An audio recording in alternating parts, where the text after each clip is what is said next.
All right, and we are here for this recording. We are going to be going through the Rites of War for the Night Lords. What we're doing for all of these, we are covering these separate. We are going to do a short recap first of the main points of the Legional in case either one, you didn't watch our video or haven't watched it a bit on Night Lords, or if you're just a little bit rusty on this. And Dan, I think you said you were going to do the recap. Absolutely. So Night Lords, their big thing was if you outnumber someone, and this did mean outnumbering with bulky as well, um, you get +1 to all wound rolls in the shooting attack or assault. And also some models of the vehicle also count as 10 models in case that also came into account. So Or Pinder basically, falling they want back. to outnumber. There's They some get other +1 ways to for it to wound. happen. Other kind of cool things about Yep. or falling back or outnumbered. Oh yeah, sorry. So pinned, falling back, or outnumbered. Their advanced reaction was pretty cool. Basically meant that you can immediately regroup. So basically, you fall back and then immediately you can't fall off the table. So it's kind of good for like, oh no, you're charging me. No, I'm going away now. I know one of the Rites of the War that we're going to talk about Jadek Clan Lord. So I'll just really quick go over that. This was a warlord trait. Basically said that the warlord and any unit he joins gets the counterattack special 1 rule. And they ignore all penalties to their movement and charge rolls due to terrain and reroll all failed dangerous terrain tests. And they make an additional reaction in the movement phase. Because I know one of the rights we're going to talk about does actually modify that, or to an extent. But that's it. They want to outnumber. They have +1 to Yep. wound. So let's So go we on to got the these Rites of mostly War, close. honestly. So we're going to start with the Swift Blade. We're going to be starting with limitations because we want to make sure we mention what it's stopping you from doing before we talk about the potential good things it lets you do. So for limitations, it has to be primary detachment. If you take this Rite of War, you can't take any models that say they have to be, who state that they must be a warlord. That's included but not limited to the Primarch. So if there's anything else that says they have to be a warlord, you're not allowed to take it. And if you take this Rite of War, you can't, you may not take any units that include one or more models that are either heavy, bombard, slow, super heavy, or artillery. Of that, probably the most common one, especially if we're still thinking of, from the base box or what's currently in plastics, things like Cataphracti, because they are heavy. There is a variety of other units that are heavy or have some of these other ones, but that's probably what I think is the standout there, at least.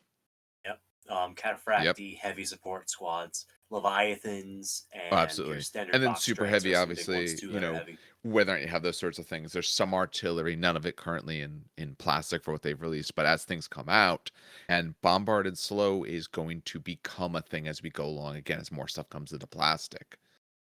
For its effects, I'll go through the short one first. You may take Legion Outrider squads as troop choices in this detachment. Doesn't make them line, but you can take them as troops.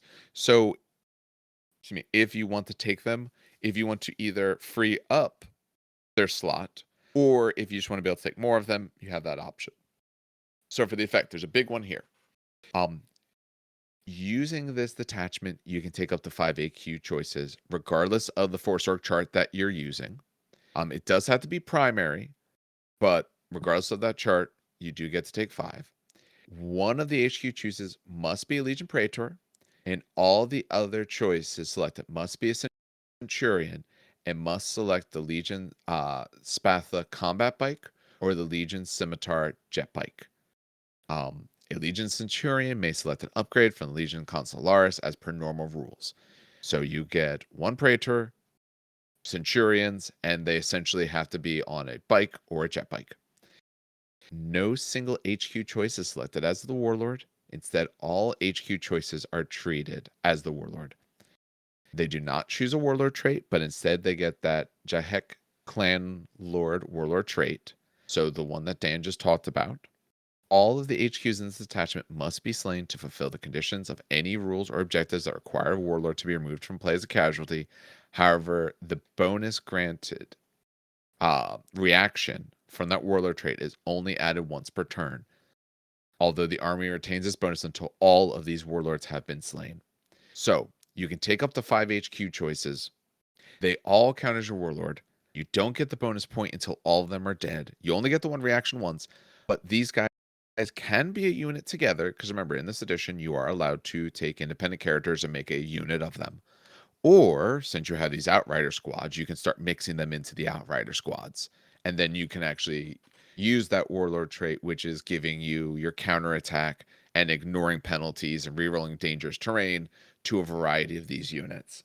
Like me to run through the consoles Yes. that are Actually, that would be available, very since helpful they if you have have that. to be on bikes. It knocks a lot of them out. Okay. So your viable options are a Legion Librarian, a Legion Esoterist, a Legion Champion, a Legion Chaplain, a Legion Herald, a Legion Forge Lord, a Legion Primus Medicae, and last but not least, a Legion Siege Breaker.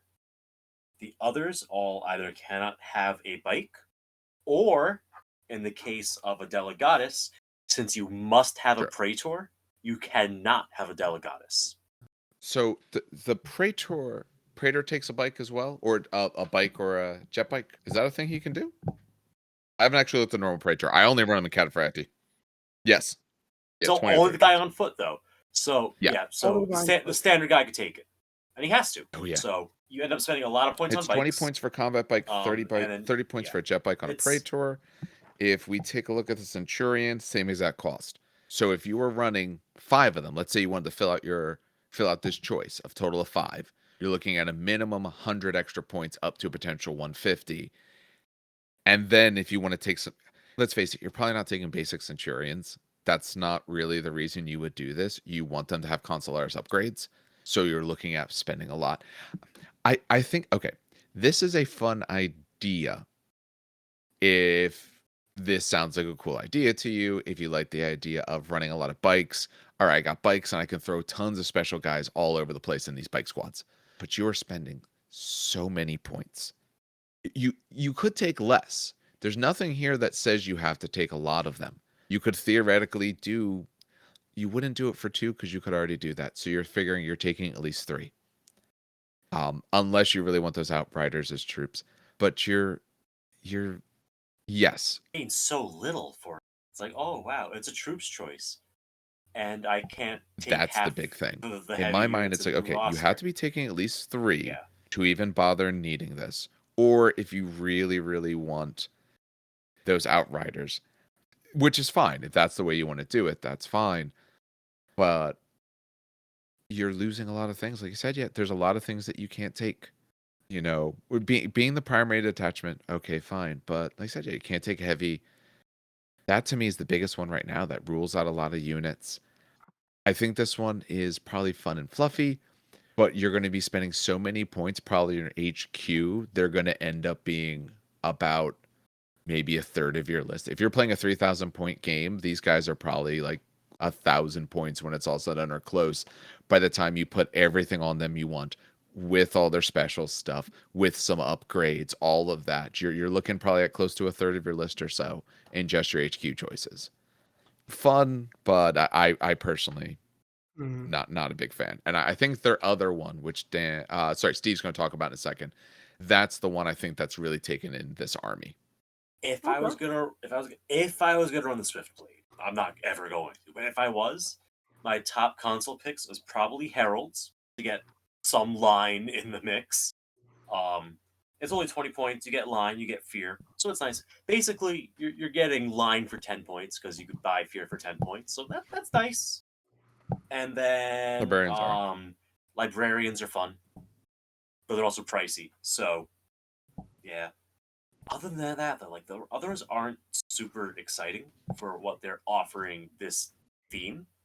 So heralds and maybe some librarians, maybe some chaplains since you can do power weapons. I would do a big command squad probably of bikes, so you have a 2-up save and 2 wounds at least on one of the units. That's just how I would do it.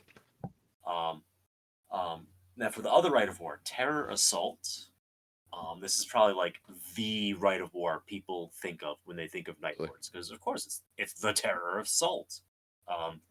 So for their limitations, once again, this must be a primary detachment. So you can't do this for your allies. You can only take a single heavy support choice, as part of this force organization chart, you could bring in allies from another legion or another army list, and they could bring their one heavy support slot. But yeah, you're only getting one of your own, and then you cannot include any Lords of War or super heavies. So if theoretically militia drops tomorrow and they could take super heavies as heavy support slots or fast attack or troop slots, you can't do it because you cannot have any super heavy units in your army. So allied knights, yeah, just armatures. So let's get into the benefits of this Rite of War. We'll do the little ones first because they're really fast to just hit. So first off, with the little ones, Terror squads and Night Raptor squads may be taken as troops choices. Short, sweet, simple. They do not become scoring them.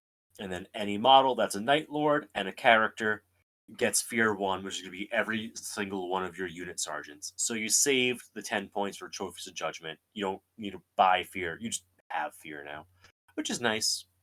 The big one, though, the thing that actually makes this do the Night Lord thing. So night fighting always happens in turn 1, and it always goes through turn 2.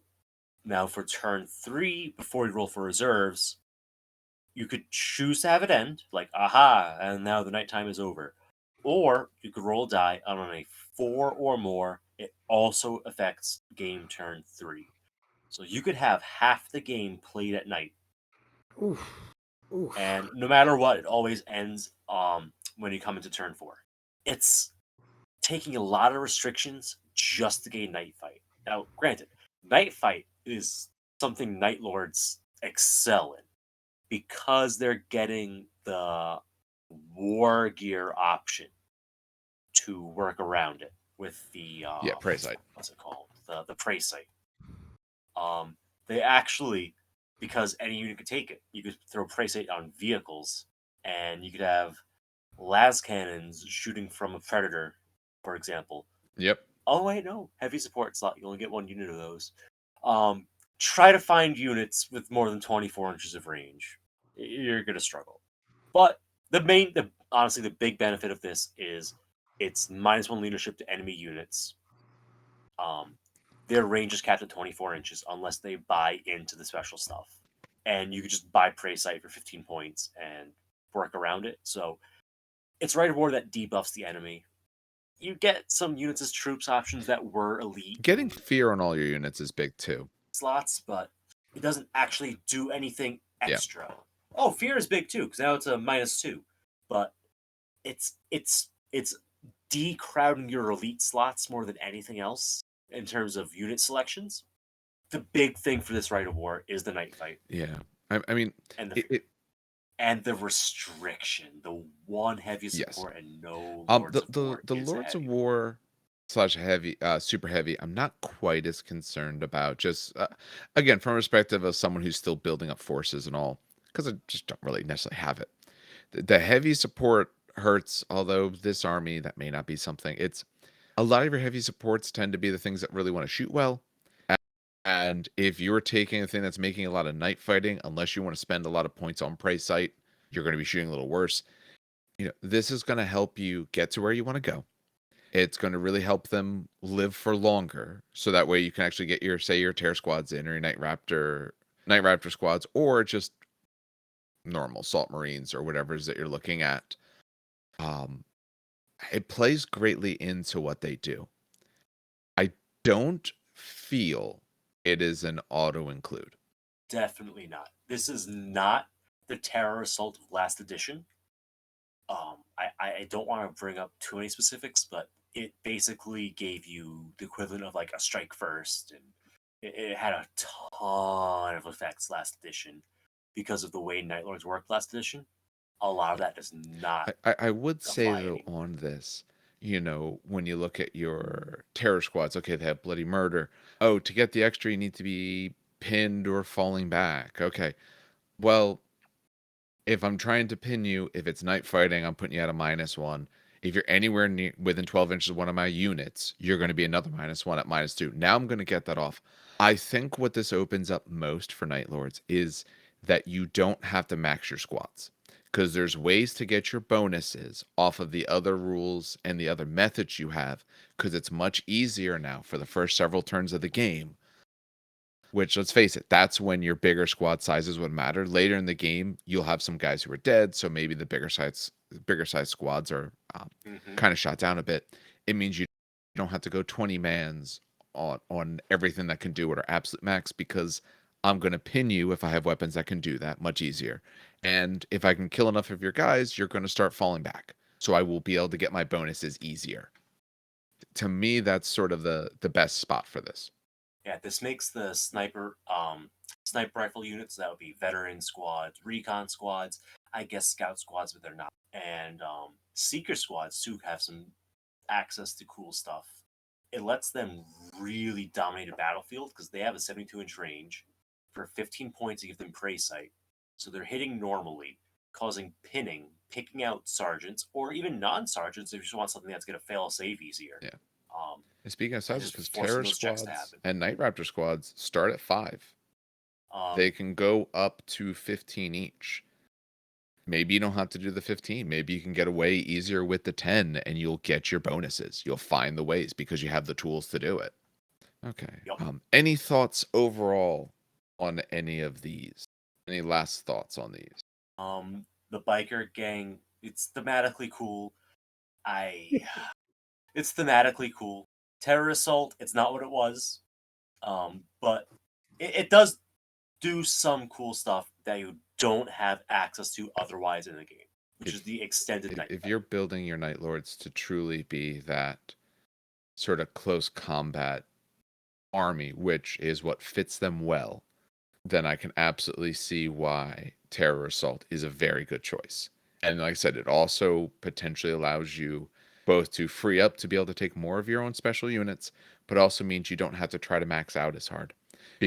Because as long as you take enough stuff that can pin or things that can cause some damage, then you can make sure that you can be getting your rules off either way. All right, I think that will do it for us for these Rites of War.